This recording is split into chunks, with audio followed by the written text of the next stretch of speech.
FlyQuest, the team they're looking to defeat here, 2 and 4. They would tie in the standings. See if they can happen, because yeah, it was a stomp when we saw them last on Sunday. They completely stomped Immortals, and so if that is the level of play which I want to see out of this team, I think that is their ceiling. Is like, I think they can play like a top 6 team. Then I want to see them then beat FlyQuest. Yeah, we'll have to find out. I mean, FlyQuest also had a good week last week, though. They took down CLG, who was coming into this week tied for first, and they had a very long game against CL, which was pretty back and forth. So they were competitive against 2 of the best teams in the league, and they are going to be looking to continue that success here against Dignitas as well, who overall has had much more of a struggle. I was really impressed by Blue, not just in their win, but even in their loss last week, his Azir game. He like almost 1v9 that game. It was against C9, I want to say. Yeah. So really did step up big time. And I think Dignitas is going to need that. They have to have someone who's truly a threat and can create their own advantages, because the meta is just not really lending itself towards a lot of early jungle action. And it was really them last split that were relying on River to kind of create advantages for their lanes, and then their lanes would be able to slam home the win. It was really very rare that we saw Dignitas kind of creating their own leads independent of their jungler. So in this new slower meta, that is more difficult to do. So either River needs to kind of buck the trend and try to go aggressive anyway to make something happen, or Dignitas has got to be able to set themselves up for success. Yeah, so far leaving Gumstone Island tends to not work too well for him. We get Gorky hovered right away. Takui, I believe, hasn't played the champion yet this split. Year long though, 4. So it would actually be it's actually currently his 4th most played champ of the year. So certainly well in his wheelhouse. Philip saying, "This is what you want." It is. Okay, cool. And he's going to lock in Corki for his mid laner.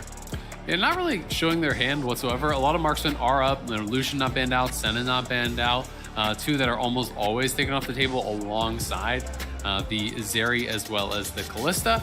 Lucianami could be the option here for Bio and Neo. Seems like it would fit the style that they want to go towards. Ezreal Karma also up, so a lot of the premier duos are available, and will be interesting to see if we're going to get something like a Senna TK or a Zeri Yumi to be able to answer. Twitch is also available, but I don't think you're going to want to play Twitch into the Lucian Nami. We heard Afro talking about it as kind of like, it's an answer for them into the Zeri. A lot of pros just consider the Zeri Twitch lane to be a farm lane, where the Twitch then just outscales. Yeah. Looking like it's likely to be Senna TK. I do think that there are some picks that are better than the TK at times, but we're not really seeing them. Most people are kind of defaulting towards that Tom. Ooh. I actually would have liked to see it. Honestly, I think, as you mentioned, there are so many good other pairings with Senna. I think you can't ban them all, as long as you're practiced as Afro, but it is Senna TK here. Going to be their 2nd play of this duo so far this year. Split long, it'll be their 1st, but again, very, very powerful. And generally speaking, Tahm Kench can withstand that damage pretty well, and Senna should be out of reach. So I actually like this lane as an answer.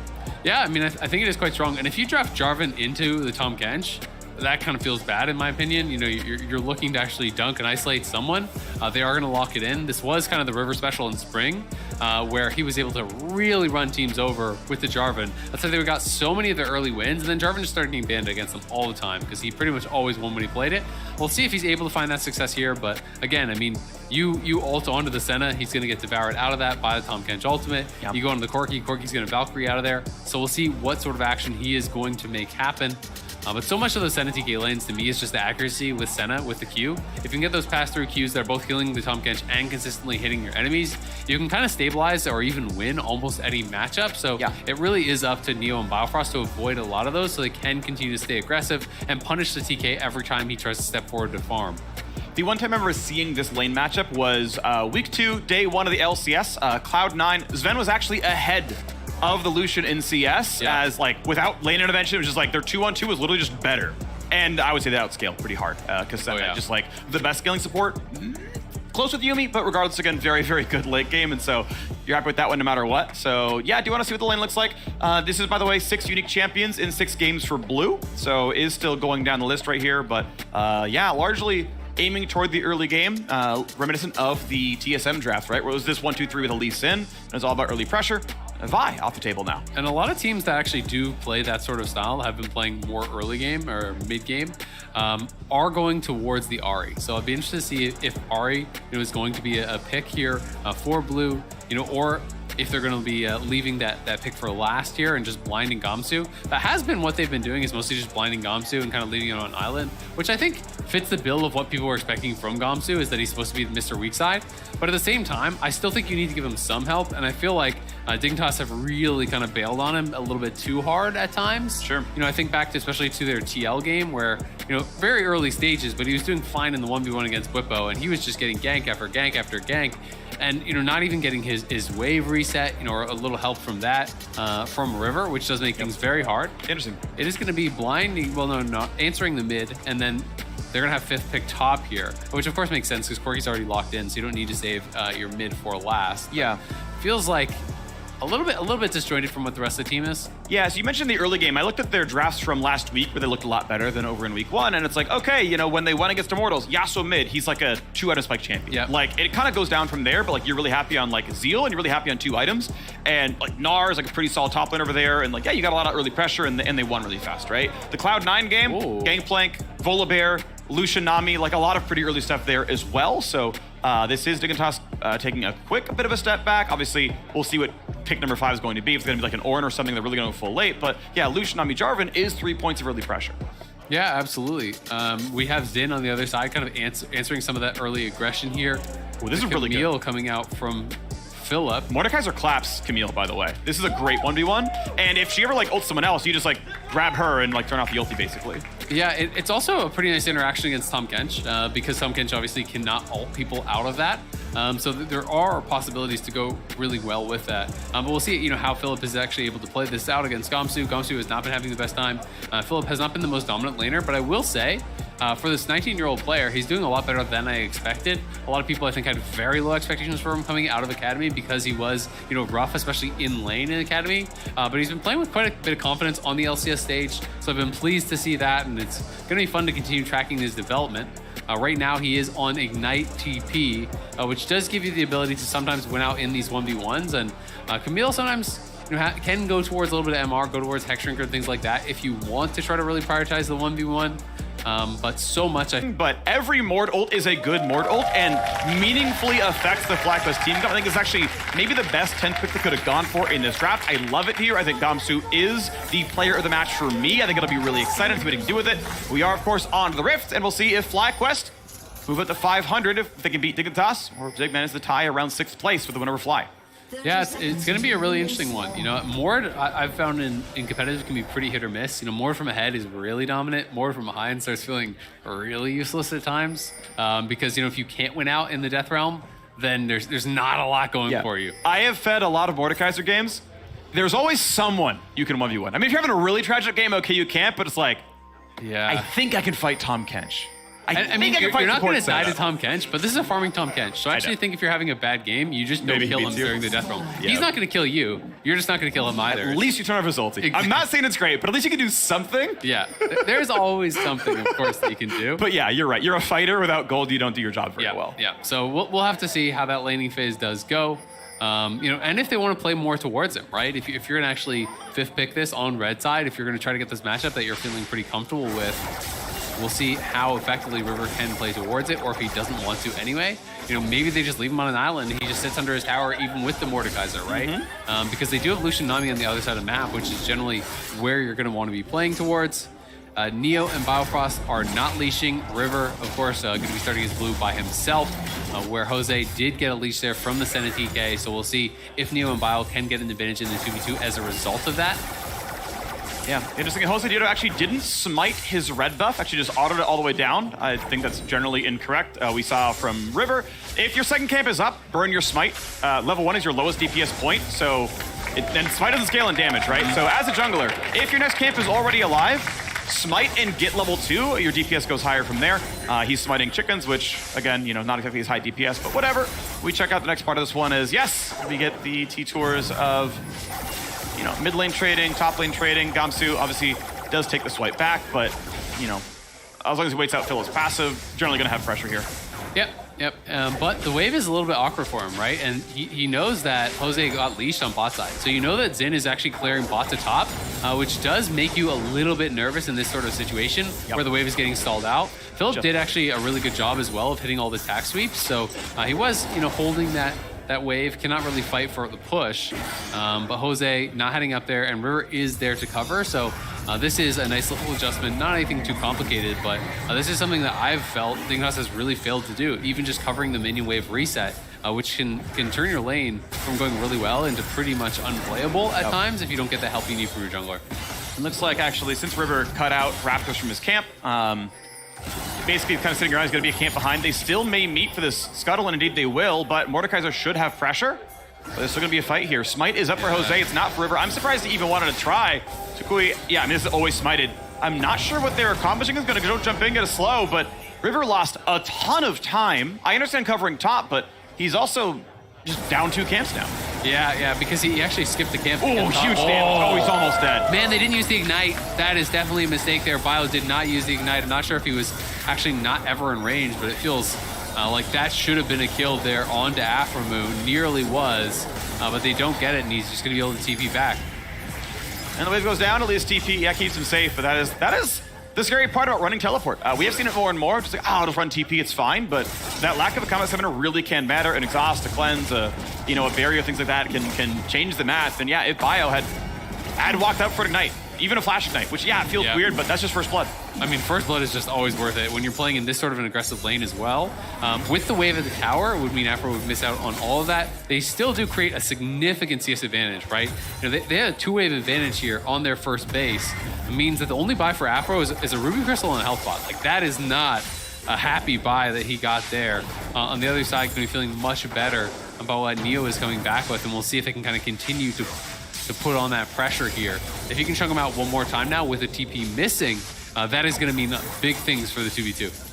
The wave getting pushed in. Nice little trades by Blue. Obviously wants to get his first strike on as often as possible. I think generally speaking, Victor has an easier time triggering that rune, and when you deal damage, you turn off your opponent's first strike. So yeah, may actually well be ahead. I'm going to check actually first strike gold income so far, just because I'm very curious. I mean, the laser is definitely a lot easier, yeah. Right? Corki generally is going to try to walk forward and just proc it with the Gatling gun, because even if you just get one tick of the Gatling gun on them, then yours is active and you can kind of try to trade back a little bit into it. Interestingly, Corki's ahead. So 54 gold earned for the victor, 69, nice for Tukui.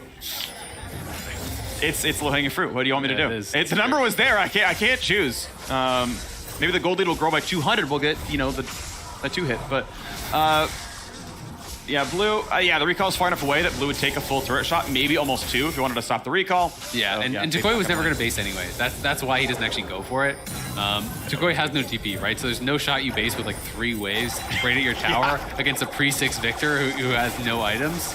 I think if Blue thought it was a real base, you're willing to actually take a tower shot, right? If he's at like 20% HP or something, and you're like, you need this recall.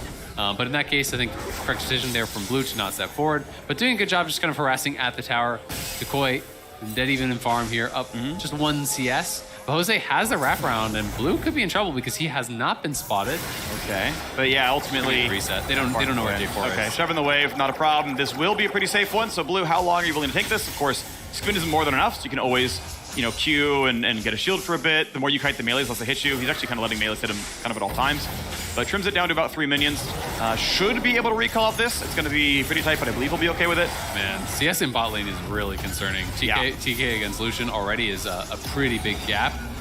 And we'll see how much they can actually harass him on these range minions. Up the top side, though, you're seeing fairly even overall. The Bramblevest rush, I think it is just kind of a nod towards the fact that it is both Jose and Philip, but I don't love the build. I don't actually think that the healing reduction is very useful whatsoever against Emil. It's like, what are you cutting? Tack sweep? You're cutting grasp. Well, yeah. And eventually Divine Sunder, which is always the build. But like, who cares at this point in the game, right? I actually think like early Rylai's or rush towards Leeching Leer is way more powerful for your laning phase. So it does feel very defensive, but if his job is to just play weak side and he says, hey, I'm going to need this later on, then maybe I can understand the argument. But definitely not a fan. I'd even way prefer Tabby's because I think Tabby's is super effective against the physical damage topside and also has use against Corki because it cuts a percentage of the auto attack damage. Right, it'll work on his passive. Exactly. So it's like Tabby's are just a really, really strong item in this game. Move speed is super important for Mord and it would help keep you safe. But neither here nor there. It doesn't really affect too much as Neo and Biofrost just going to sit back knowing Jose wasn't at one side. Huge damage. Blue going to have to flash. Rocket's still on cooldown. But that was huge. Really well done by the FlyQuest mid laner. Blue forced out. does not have TP, so yeah, shoving this wave ASAP, deny the farm. Yeah, going to be able to deny at least a little bit. We'll see how much, if it's on a cannon wave, they won't be as bad for blue.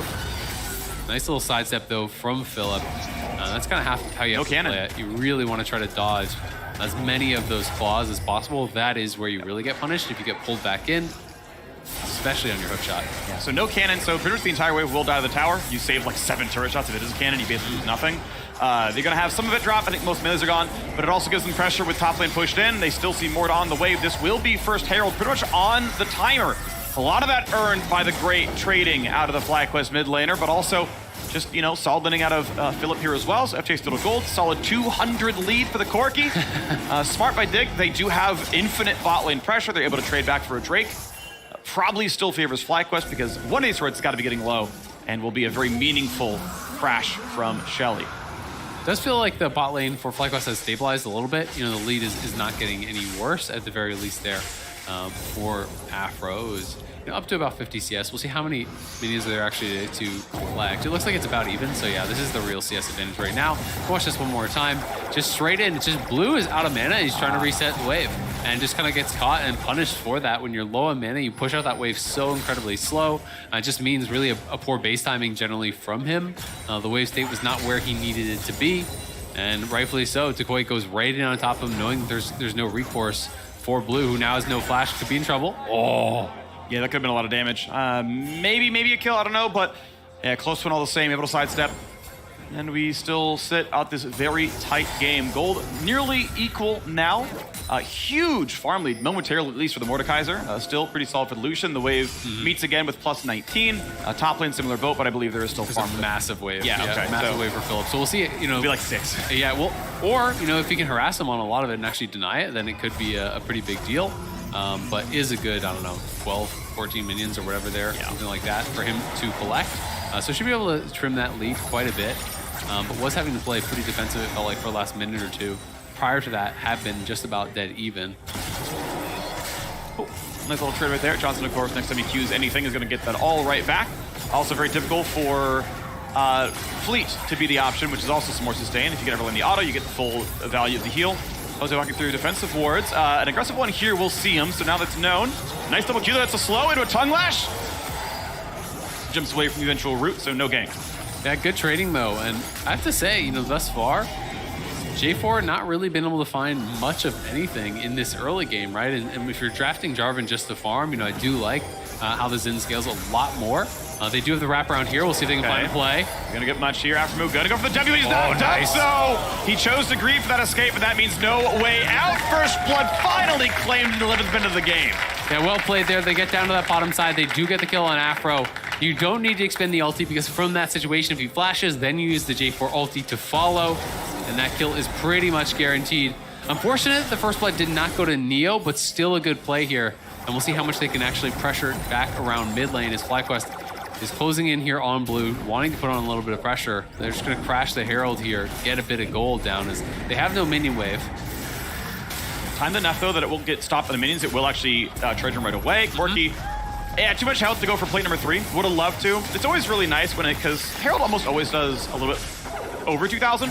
That's the minimum is 200, is 2,000 itself. So like, if you can get most of the next plate, do an auto and then solo kill, like plate number 3, you end up getting actually a lot of value that way. It's 320 to the mid laner in that case.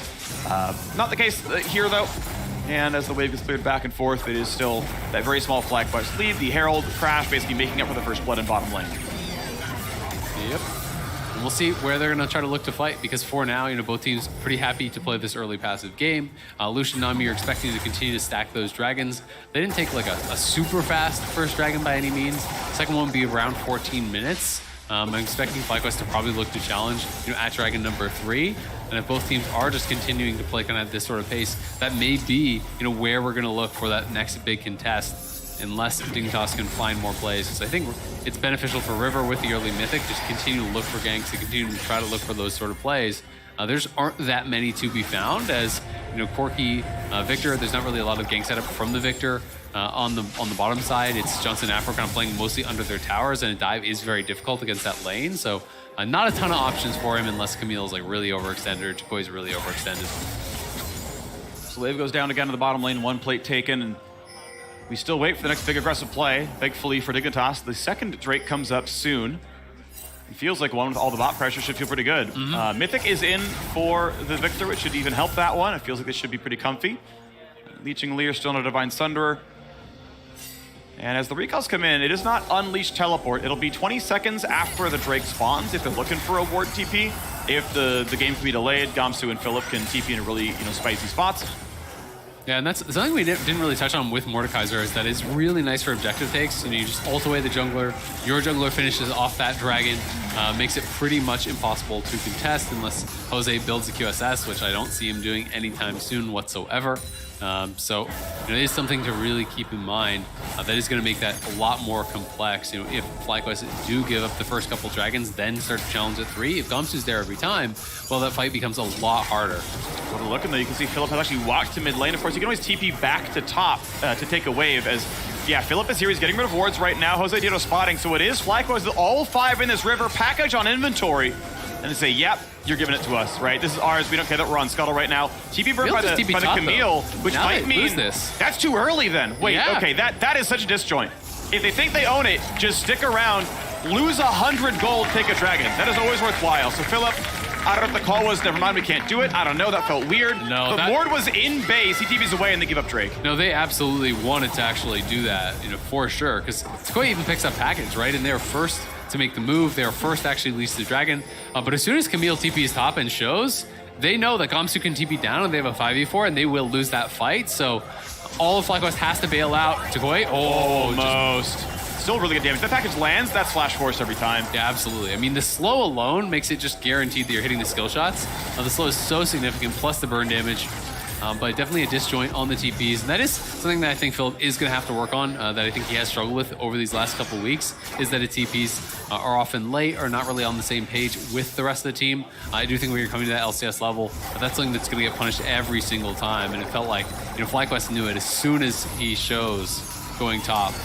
Just didn't really have any opportunity to try to push for it. Yeah, I understand maximizing, right? Trying to maximize income. Like, okay, cool, like, we still see more top. It's not unleashed yet. Like, that's okay. Like, he can't show up in time. And it's just like, yeah, the whole thing is just like not quite there. 5 seconds difference, and they're fine. But yeah, definitely a mistake. Too bad. 2 Drakes now for Dignitas. And we have a relatively slow game. Just the 1 kill on the board. Second Herald up soon. The first one was killed basically on, in inventory already. Sorry, Jose, I just watched him kill it. So second will be summoned soon. It will always kill mid turret. And the other turret's actually very low, so mid most likely the direction it goes. Yeah, nice little sidesteps there from Philip. His movement has been pretty good, dodging out on a lot of these Qs and Es, as you definitely have to in this sort of a matchup. But Gamsu not willing to pull the trigger yet on the ultimate. And down on this bottom side is just Afro by himself. Johnson trying to get back up here, but with turret plates falling, this tower is just going down very, very quickly. I think they can just finish it, to be honest. Yeah, they know Camille has no TP. I guess they don't see her. No, she's actually fighting with Mordekaiser. So yes, that's going to be 1. Third wave on a 2. A quick chomp for Afro to maybe spin him back out. Gets some move speed. Lets him get away from the range. But yes, first turret claim. Gamsu actually takes the solo kill onto Philip. Oh. They knew top couldn't show. They knew mid was locked in. They go for the turret. They go for the kill. Meanwhile, Gamsu is crushing it up there. Yeah, Dignitas winning out on both sides. They get that first tower bot. They get the solo kill top. We'll have to see exactly what went down with that. The ultimate on cooldown, so assuming he just uses hook shot, and then you ult him in and just try to run him down. Riftmaker complete with that. Gamsu is now going to be really, really strong. Has the tier 2 boots and the Bramble Vest above what Philip has, as they both have their mythics completed. So Dignitas cruising thus far, but the gold's still very, very even. Takoi has been outlaning blue, up a good 20 CS almost at this point. I mean, Takoi is farming ridiculously fast. He's going to hit 200 CS here right around 17 minutes. Right. There's not enough minions, unfortunately. No. So it's going to be 199 at best, I think, or something like that. Yeah. Not before 17. I mean, why even try? What's the point? Yeah, all my homies get 200 CS at 17 minutes. So sorry, Takoi. Yeah, all your homies combined. I've played. Yeah, exactly. we got the 3 and 17 TF who's got 12. There's the ulti, just like, and you got nowhere to go. Yeah, just kind of wanted to reset the wave. Very far up there. Gamsu just flashing in, finishing him off. Just nowhere to go, and that is the weakness of when you're not playing Flash on the Camille. Did not have the Flash for the mobility after that. The hookshot was used early, trying again to reset this wave, but it's just such an awkward position for Philip to be in, and that's why Jose is up here. Well, it goes for the dunk yet again. Gamsu should have the shield, Hades it as long as he can, but isn't enough damage. Oh, he pulls one in, but yes! Philip gets the kill. Jose drops Aggro with a flash at the end. A 2-for-1 kill topside. Nice punish on the fact that the ultimate is down there from Gamsu, using Johnson's ult to help facilitate that dive. Now Gamsu, on his own, does get taken down. We'll see if Dignitas can get anything done on the other side of the map. For now, it just looks like it's going to be a little bit of push down on the bottom side, and Johnson not being answered right now, so he's just shoving this in. And they're trying to establish some line of vision here. You can see just moving in, getting a shallow line of vision there on the mini-map, trying to potentially contest here at this red buff. As River has a smite, is in the area. And as the red buff goes in, ooh, really close. Smite fight. I saw 92 health in that one, but it goes to Josedeodo. No smite burned by River, but that is at least a buff secured. Gold very close between these teams. 2 Drakes, third one up soon. And Dignitas ready for that one here as well. Again, on pace for a sub 25-minute Dragon Soul. Package should be available. But there's no vision at all for FlyQuest, right? Like, establishing their vision is such an important part of this. Philip does have TP, he's topside. Jose's going topside for a Scuttle. I'm not sure if they're actually going to contest. I kind of feel like they're not, given that Sequoia looks like he does not have package yet. So Sequoia is not sitting on his package. Philip's topside. I think they're just giving this one up, which feels a little bit surprising when they were willing to fight at second, but are not willing to fight at third. They will be able to trade that mid-tier 1 for sure for this, because they're dropping Herald. And maybe take away some camps on top side, maybe try to then move up towards that top lane tier 1 and try to get 2 towers for the trade. But that is sole point here at 19 minutes for Dig. Still a goal to the Corki though, plus 300 out of him now as we get to see the mid lane go in. Quick engage there in the front line. Ulti out of Josedeodo, still buying a lot of time there. In goes Jarvan, Victor stunned for a second, but now off move grabs him to safety. He's gonna be just fine. No engage really, no kills to be found. Mid lane wave, and they're gonna cut off most of FlyQuest, so they get some load time with this turret.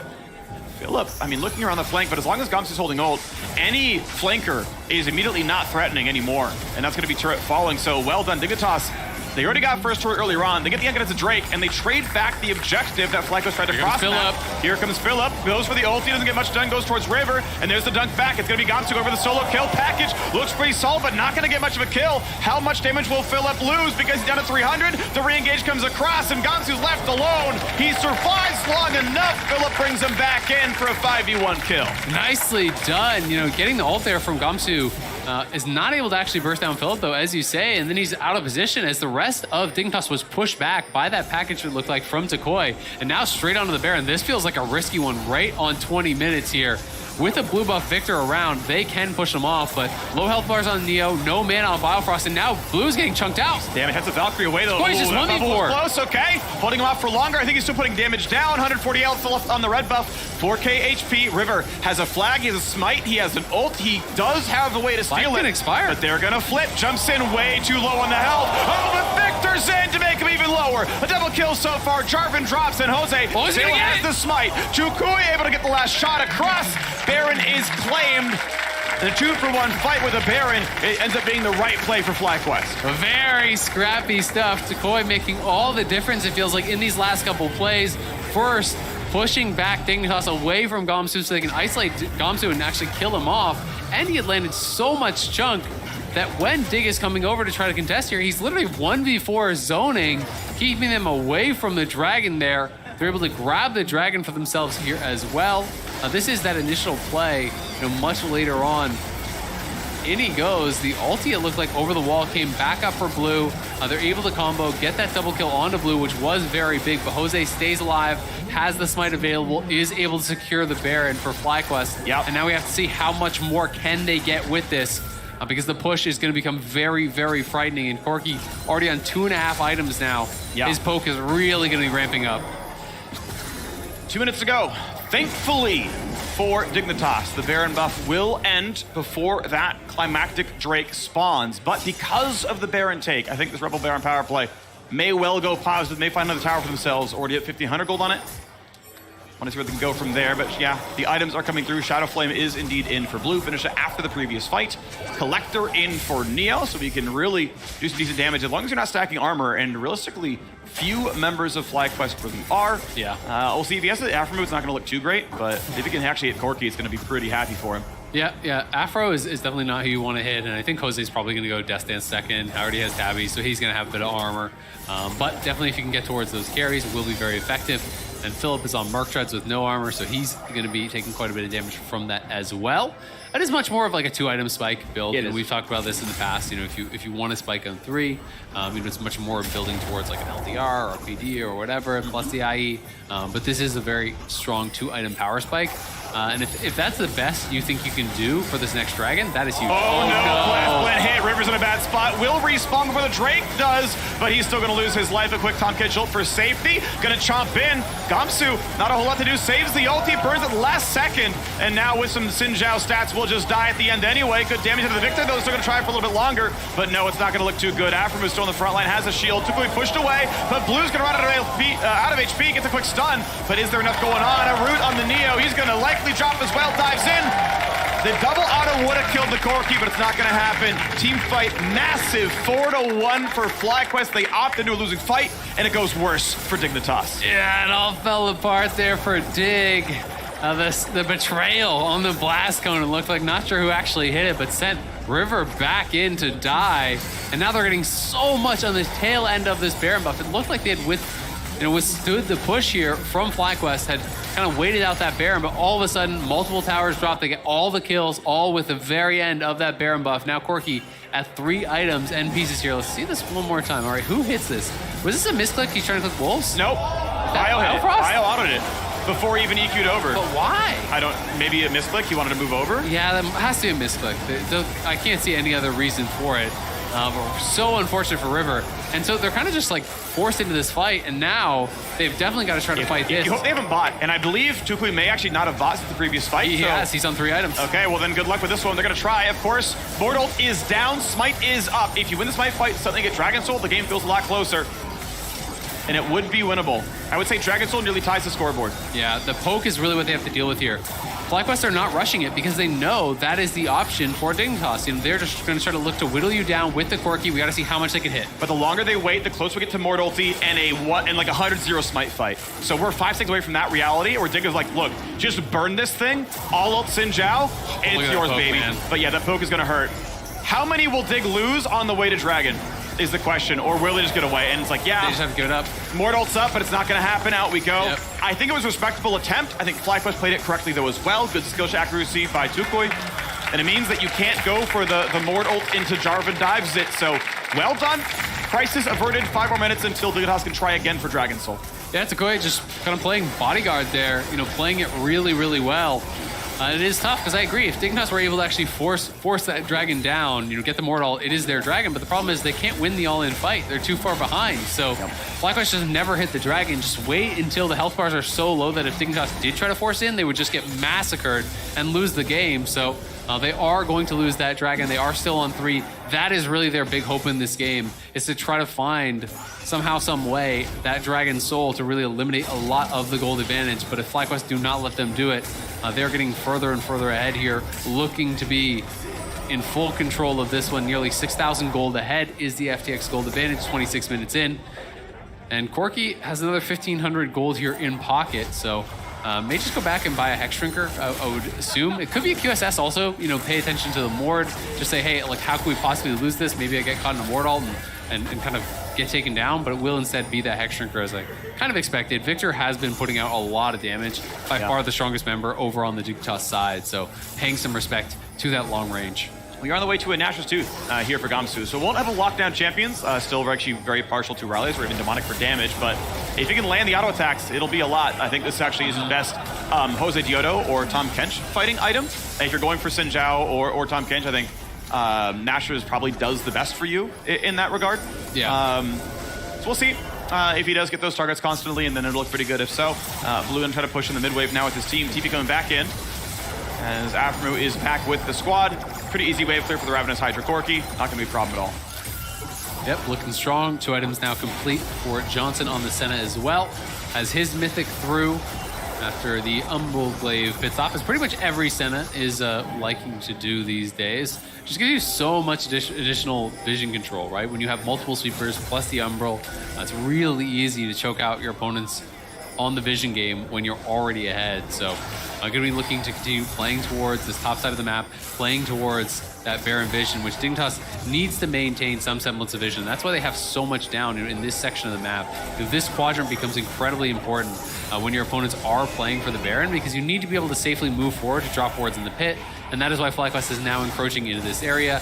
Umbral Glaive popped, so they clear a couple of those shallow wards here, and are going to look to continue to do more. As Decoy is sitting on the package, they could potentially even just start up this Baron and try to dare Dignitas to come in while Decoy has package. All right, well, onto the Raptors for a second there. Careful, EQ is down, but he's going to be fine. Looks like most of the farm went over. Blue trinket popped because they weren't sure. Okay, they're not killing it yet, but are they killing it now? They've got one more blue trinket. We'll see if that one's going to get popped here too. And they are killing it now. So second trinket popped, and now they have to try. Package, of course, is on. And he's going to look for the poke. Oh big damage onto River. He's not even allowed into his namesake right now, stuck in his own jungle. And now the TP is going to come in. They're going to try it for their best. Mordekaiser around package will burn this down rather quickly. 4K health, spotted again by the flag. They sit there at 2.5. He's getting really low. He's got to find his way in. Will there be a fight? Here comes a dive, and no one's going to be allowed in. It should be a smite claimed twice in a row. Now for Josedeodo, a stopwatch by the second. The 1-for-1 so far is... Oh, wow. Yeah, Camille trades back with the Jarvan. The River drops. Shots look pretty good. What is Corki like? What is that champion? That damage is insane. Mid laner. A level 16 3-hit mid laner. A lot of poke looking really good. Zoning out the squad. Burns down the Baron. A 1-for-1 team fight. At that point, by the way, walking faster than recalling, but Gamsu back into the base, and it's time to now start knocking down structures. Dragon Soul, not a threat. At least not yet. 1 minute to go. They are playing up. It is a 4v4. Baron buff on and all. They will knock down the inhibitor. They have time to reset and ensure that Ignace will not find Dragon Soul. You just don't miss. It's hitting everybody walking in there. That one rocket that did about half the health of Blue and Neo, there's just no way you can fight after that. They are getting punished so hard. And he's playing so confidently. He's not even needing the Tahm Kench right next to him. He is walking in, playing very, very aggressively, had the package, daring Dignitas to try something. It's the same as the previous Baron setup. Like, one rocket there, almost 50% of River's health. He did go Frozen Heart, so he's low on HP, doesn't have any MR in the build. Then package back in here as it was about to expire, and just comes around and watch this rocket onto... Oh my god. That is straight up half the health, more than half the health onto Neo, and almost half onto Blue. Philip then diving into the backline. Decoy has a really nice W here to reposition, get the angle for the kill. It is traded back onto Philip, but just pushing them back. There's no way in for the Dignitas squad, and they cannot compete on this poke. It's again, though, time to flip it. I think you just commit to this. Get over to Josedeodo. Where are you? Gotta get this one going down. River down a bit low. 2K health, 1700, 1400, 1900, and there we go. Objective bounty claim. Dragon Soul is on. Do Dignitas have to fight is the question now. Josedeodo low, over the wall. The chase down for Gamsu. Gets it with the Q. 4 versus 4, I do believe. Will there be the rest of it? He's TPing in the base, though. TPing into the base. Philip wants it. Senna goes down. Will there be a recall for safety? Blue's running for his life. But how can they stop the recall? Suku is there. He's gonna look for Gamsu. This should be an easy kill for him. Still out of the base. Philip at 200 health, but the turrets have left. Unstoppable Decoy. They've got the Cork coming out as well. Nexus is there. Nexus to be attacked. And 2v0. They probably had it anyway. The Dragon Soul claimed, but the base belongs to FlyQuest 3-3. An exciting end there from FlyQuest. Afro suiciding to stop the bases as the solo laners get to the Nexus. Finishing off Dignitas there. Another win on the board here. FlyQuest moving to 3-3. What a game, though, from Decoy. Was so good on the Corki. It felt like start to finish, massive farm game early. But when it came to all these objectives, he was always winning out so heavily in the poke battles, was very, very accurate with the rockets. And at the later stages of the game, it just felt like Dignitas had no answer to this guy. They couldn't find the angles to get in on him. River as kind of the solo engage on the J4 was not able to really run in and make anything happen. And Dignitas just had no answers really to this Corki that gets the 4 items, is dominating the 5v5, dominating the poke, chucking them out so low, making a smart call.